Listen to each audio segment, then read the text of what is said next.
یہاں جمع ہوئے. حضرت کی شخصیت کوئی تعارف کی محتاج نہیں ہے، ہم سبھی جانتے ہیں. میں ان کی کچھ جو ہے مختصراً حالات زندگی آپ حضرات کے سامنے جو ہے وہ ذکر کرتا ہوں. حضرت کی ولادت سن 1950 1 جون کو گجرات کے ضلع سورت کے کوساڑی نام کے قصبے میں ہوئی. اس کے 2 سال کے بعد آپ کا جو پورا خاندان تھا، کنبہ اور قبیلہ تھا، یہ کوساڑی سے تقریباً 17 کلومیٹر دور ایک بستی ہے جس کو وستان کہا جاتا ہے. وہاں آپ کا خاندان جو ہے منتقل ہو گیا اور اسی کی جانب منسوب کرتے ہوئے آپ کو وستانوی جو ہے وہ کہا جاتا ہے. آپ نے اپنی تعلیمی سلسلے کو بچپنگی سے شروع کر دیا تھا اور کوساڑی ہی کے ایک مدرسے جس کا نام قوت الاسلام تھا، یہاں پر آپ نے حفظ کی تعلیم کا آغاز کیا اور حفظ سے فراغت جو ہے حاصل کی. مزید تعلیم حاصل کرنے کے لیے آپ بڑودہ کے ایک مدرسے جس کا نام شمس العلوم تھا وہاں تشریف لے گئے اور وہاں آپ نے تعلیم حاصل کی. اور پھر مزید اپنی علم کی پیاس بجھانے کے لیے آپ نے ضلع سورت ہی کے ایک قصبے ترکیسر میں دارالعلوم فلاح دارین کے اندر داخلہ لیا. یہ سن 1964 کی بات ہے. تو 14 سال کی عمر میں آپ نے دارالعلوم فلاح عالمیت کے جو ہے درجات کے اندر داخلہ لیا اور 8 سال تک آپ اسی دارالعلوم ترکیسر کے اندر تعلیم حاصل کرتے رہے. وہاں آپ کے اساتذہ میں مولانا عبداللہ صاحب کاپودری رحمت اللہ علیہ، اسی طرح مولانا احمد بیمات رحمت اللہ علیہ، اسی طریقے سے مولانا شیر علی افغانی رحمت اللہ علیہ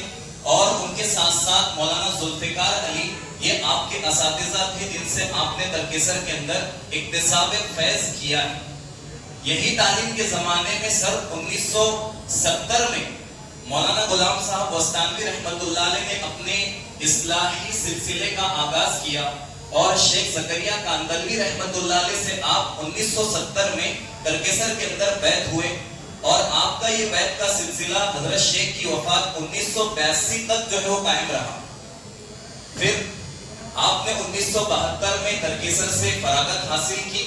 اور حضرت شیخ کی محبت تھی اور حضرت شیخ سے آپ کا الفت کا یہ تعلق تھا کہ پھر آپ مزید جو ہے دورے کا 1 سال پڑھنے کے لیے یوپی کے سہارنپور کی درسگاہ مظاہر العلوم تشریف لے گئے اور وہاں پر آپ نے دور حدیث جو ہے پڑھی. وہاں آپ نے بخاری شریف شیخ یونس جونپوری رحمت اللہ علیہ سے جو ہے وہ پڑھی ہے اور پھر یہاں سے جو ہے وہ فراغت کے بعد آپ جو ہے اپنے وطن دوبارہ تشریف لے آئے اور پھر گوڈھان کے جو ہے ایک مدرسے کے اندر جو سورت ہی کا ایک قصبہ ہے وہاں کچھ دن آپ نے تدریس جو ہے کی اور پھر گوڈھان سے تدریس جو ہے کرنے کے بعد آپ ایک دوسرے مدرسے دارالعلوم کنتھاریا جو ہے وہ تشریف لے گئے اور کنتھاریا کے اندر آپ نے جو ہے 1973 سے لے کر 1979 تک یہ تدریس کی خدمات جو ہے وہ انجام دی ہے. حضرت کا جو ہے وہ کنتھاریا سے مہاراشٹر کے ضلع نندوربار کے قصبے اکل کوا جو کہ گجرات کی سرحد کے اوپر واقع ہے، یہاں آنا جانا لگا رہتا تھا. یہاں پر حضرت جمعہ کے بیان کرنے کے لیے آتے تھے تو مکرانی فیملی جو ہے یہاں پر آباد تھی اکل کوا میں. یہاں پر حضرت نے بستی کا معائنہ کیا، یہاں کی بے دینی دیکھی. اللہ نے ان کے دل میں بات ڈالی کہ یہاں پر جو ہے دینی کوئی ادارہ قائم کیا جائے. تو 1979 میں حضرت مولانا نے یہاں پر ایک اساتذہ اور 6 طلبہ کا جو ہے ایک مکتب قائم کیا. صرف ایک اساتذہ اور 6 طلبہ اس کے اندر تھے اور پھر دیکھتے ہی دیکھتے جو ہے اللہ تبارک و تعالیٰ نے اس میں ایسی برکت دی کہ خود حضرت نے جو ہے کنتھاریا کے مدرسے سے تدریس سے جو ہے سبکدوشی اختیار کی اور مستقل جو ہے وہ اکل کوا کے اندر آ کر آپ نے قیام جو ہے کیا. 1982 میں حضرت شیخ کی وفات کے بعد حضرت کا رجوع جو ہے قاری صدیق صاحب باندوی رحمت اللہ علیہ کی طرف ہوا. قاری صدیق صاحب باندوی رحمت اللہ علیہ کے دل میں اللہ تبارک و تعالیٰ نے قرآن کی خدمت کا ایسا جذبہ، ایسا ولولہ رکھا تھا جس کی نظیر ملنی مشکل ہے. 2 جذبات جو ہے وہ ان کے دلوں میں پائے جاتے تھے. اسی طرح مولانا ابرار الحق صاحب ہردوئی رحمت اللہ علیہ، ان کے بھی دل میں یہی جذبہ تھا. پہلا جذبہ یہ تھا کہ پورے ملک کے اندر، پورے ہندوستان کے اندر قرآن کریم صحت اور تجوید کے ساتھ پڑھنے کا رواج ہو جائے. اور دوسرا جذبہ یہ تھا کہ ہمارے ملک ہندوستان کے ہر کچے پکی بستی کے اندر قرآن کریم کے مکاتب کا جو ہے وہ قیام اور اس کا رواج جو ہے عام ہو جائے. تو انہی دو مقاصد کو قاری صدیق صاحب باندھوی رحمۃ اللہ علیہ نے جو ہے وہ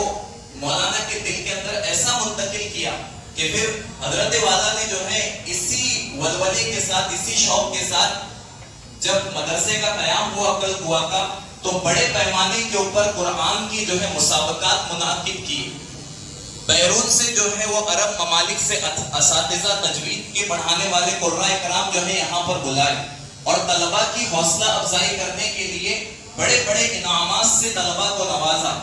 بعض مسابقات کے اندر جو طلباء کا نمبر آتا تھا پوزیشن آتی تھی ان کو عمرہ تک جو ہے وہ کروایا جاتا تھا. تو یہ حضرت نے جو ہے وہ قرآن کی صحت کے اوپر زور دیا اور پھر دھیرے دھیرے جو ہے وہ عقل قوا کی شاخیں اور مکاتب جو ہے اس کا سلسلہ مہاراشٹر برار اور اسی طرح جو ہے پورے ملک کے اندر مکاتب کا جال پھیلا جو بعد میں جو ہے اقامتی مدرسے اور دارالعلوم کی شکلیں جو ہے وہ اختیار کرتا رہا.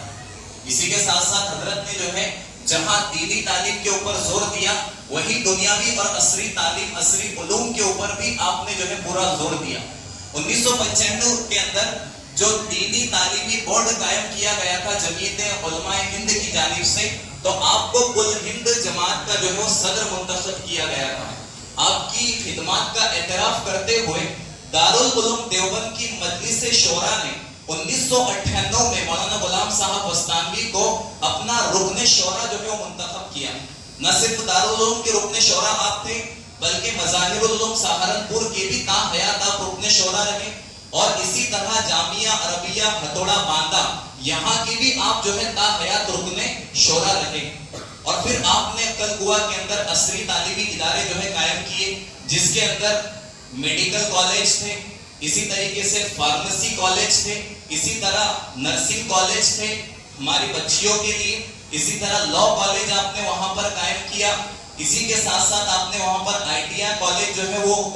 کالج کو وہاں بنیاد ڈالی. اور پھر ہمارے اورنگ آباد ضلع کے اندر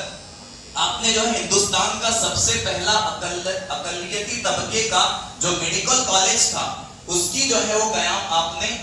اورنگ آباد ضلع کے اندر جو ہے وہ بدنا پور کے اندر ڈالی جو پورے ہندوستان کا سب سے پہلا اقلیتی طبقے کا میڈیکل کالج تھا جو حضرت نے قائم کیا. حضرت خود سناتے ہیں کہ تقریباً 400 کروڑ روپے جو ہے اس کو قائم کرنے کے اندر خرچہ آیا تھا اور حضرت اس کے پیچھے جو ہے کافی مقروض بھی ہوئے تھے. لیکن آپ نے جو ہے وہ عصری علوم کو بھی جو ہے وہ پورے مہاراشٹر کے اندر بلکہ پورے ہندوستان کے اندر جو ہے وہ کالجز کے سلسلے کو قائم کر کے وہ جاری اور ساری کیا. اسی طرح جو اساتذہ ہوتے ہیں ان کی تربیت کے لیے کالج آف ایجوکیشن جس کو ڈی ایڈ اور بی ایڈ کالج کہا جاتا ہے اس کا سلسلہ بھی آپ نے عقل قوا کے اندر جو ہے وہ جاری اور ساری کیا.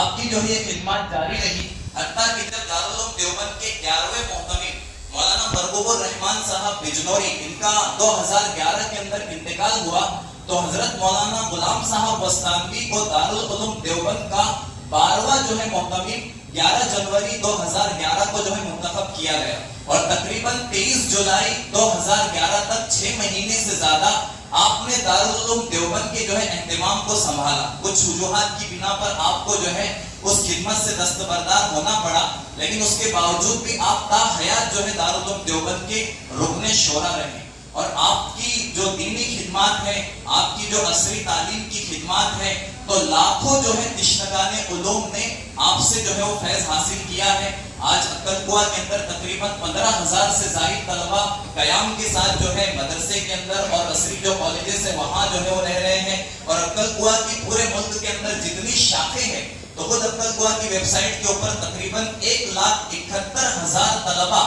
یہ ایک وقت کے اندر جو ہے مختلف عقل قوا کی شاخوں کے اندر یہ دینی اور دنیاوی جو ہے وہ تعلیم حاصل کر رہے ہیں. تو حضرت کا جو ہے وہ پوری امت کے اوپر احسان ہے اور خصوصی طور پر ہمارا یہ جو علاقہ خاندیش ہے اس کے اوپر جو ہے حضرت کا بہت بڑا احسان ہے. تو ہم حضرت کی اس خدمت کا اعتراف کرتے ہوئے اور ان کو جو ہے وہ تعزیتی کلمات جو ہے وہ پیش کرتے ہیں. حضرت کا اس دنیا سے جو ہے وہ رخصت ہونا یہ ایک بہت بڑی خلا ہے جو کبھی پر نہیں ہو سکتی. تو آج جو ہے ہم اسی لیے یہاں پر جمع ہوئے ہیں کہ حضرت کے لیے ایثار ثواب کریں اور ان کی ان خدمات کا اعتراف کریں.